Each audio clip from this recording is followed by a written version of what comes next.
gotta get my office set up now.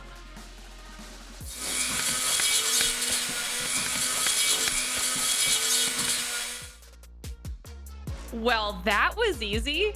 Welcome to the Roundup. This week we'll be checking in with EUR&MENA as the second split of Season 2 continues. There are still 6 spots to fill in the upcoming Open Final, and it's still anyone's game. Let's check it out. Well, lo and behold, it's a new week and we have new names in the Cup 3 semifinals. This split is really shaping up to be one of the most exciting competitions we've witnessed as teams vie for those coveted Open Final spots that they can only earn by finishing top 6 overall in this split. Cutes took down ZZZ, and Colossal Gaming ended the run for Sky in the semifinals. These two squads represent a battle of the old and the new, with the Cute squad representing the old. They've got former Team Queso veterans Black Sky and Rafa and former Humble players playing under different aliases. Colossal comes in representing the new school, with a new multinational squad consisting of Evan, Suffo, and Miku, all of whom have lots of tournament experience. This is their first tournament playing together though. The final for Cup 3 began with Brawl Ball. Cutes opened with their usual brand of aggression, which is one of the strongest on the market, and Colossal was forced to stay on defense in the opening round. Rafa on the Gene forced favorable trades versus Colossal, and set up Black Sky for a tasty super goal to get them on the board. Colossal answered back by seizing the midfield and pressuring Cutes into a defensive position. Evan got an excellent pick onto Black Sky, so Colossal pushed the 2v3. Rafa and Jaime were ready though. Rafa landed a superb magic hand onto Suffo right as Miku dove into the Cutes line. Both Colossal players vanished in a flurry of damage, and as Evan went for the ball, another magic hand hit the mark, extinguishing the Colossal offensive. Once the smoke cleared from the final battle, Colossal finally got a clean look at the Cutes goal. Their hope was short-lived, however, as the entire Cutes squad spawned anew and formed a vicious defense. The round went to Cutes 1-0. As the second round commenced, it was clear that Cutes had no intention of being on the defensive again anytime soon. Instead, they went on the offensive with immaculate positioning and coordination in every movement. Colossal was completely overrun, and Jaime walked in the first goal. Once more, Colossal answered back with aggression of their own, but Cutes simply wouldn't crumble. Miku was left to defend 3v1, but Rafa would end up denying him even that with a smooth magic hand. Black Sky easily scored versus the unguarded goal, taking the round and the set. Cutes managed to carry their momentum straight into gem grab. Their superior coordination allowed Black Sky free reign to zoom around, grabbing gems and forcing Colossal into more unfavorable trades. That theme continued on into the second round as well. Cutes outmaneuvered and outgunned Colossal with such consistency that they found no footing whatsoever.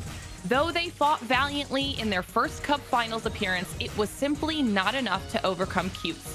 The Spanish squad absolutely dominated gem grab and took the match and cup. Cutes scored 100 points with this cup win and put themselves in a commanding position in the overall standings. But more on that later, because Cup 4 was the very next night, and it was a doozy. The Cup 3 semis were all about new teams, even if they were composed of veteran players. But the Cup 4 semis saw the return of some more familiar names, perhaps most notably everybody's favorite barking arthropods, the Dogster Lobsters. They found themselves taking on another Season 1 powerhouse, Stamina EU, in the Cup 4 finals. Longtime fans of the show know the names Jeton and Skyrix, but Lenan went to Tribe EU, so Stamina picked up Sun Bentley, who has World quarterfinals experience from when he played for Code Magic. Let's start the story in round 3 of the first set, Brawl Ball. Both squads were showing maximum respect for each other in the deciding round. Dogster Lobster seized an opportunity to convert a failed stamina attack into one of their own. They managed to run over the stamina defense and barely walk one in, taking the advantage in a crucial round. Stamina answered like champions. They rallied for an attack of their own, with Jeton leading the pack and threatening to split down the Dogster line. This forced Dogster into a hasty defense. In the end, KC was trapped in the goal alone, like a moth in a bath, as Stamina walked it straight in to tie the round up. Listen, some teams choke in overtime. Dogster Lobster ain't one of those teams. With a wide open field, they coordinated all 3 lanes to assault the Stamina goal and wither down its defenders. Kanan found the smallest of windows to strike, and Casey delivered a perfect pass to secure the set and seize momentum for themselves. Heist is where things got really interesting. Dogster showcased a surprisingly effective strategy of having Tom on the left brush, hindering enemy attacks and getting in some safe damage when he was ignored. As Dogster pressed the attack, things looked absolutely hopeless for Stamina. On defense, they let damage through as Casey and Tom harassed the flanks. On offense, they just never got close to that Dogster safe. It was only a matter of time before Dogster put the final nail in the coffin of round 1 and put themselves on match point, one step closer to finally taking a cup win. Stamina managed to hang on though, fighting back against the Dogster aggression by dominating the midfield.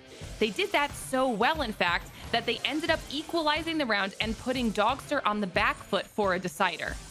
But they couldn't throw the hounds off the scent of victory. Stamina did fight valiantly, even nearly tying the safe's health at one point, but Dogster pulled too far ahead on damage and the series went their way. Finally, the Dogster Lobsters claimed a cup. The standings are getting spicy over there in EUR&MENA. While Cutes, Dogster, and Sky all look more or less secure to advance to the Open Finals, those last 3 spots are still hotly contested in this era of everyone. Next week is sure to be a nail-biter, so do not forget to keep an eye out for the next Roundup, which comes out next Tuesday. Well, that just about does it for this week of the Roundup. Make sure you check all the links below to stay up to date on all of the killer Snapdragon Pro Series action. And as always, thanks for watching.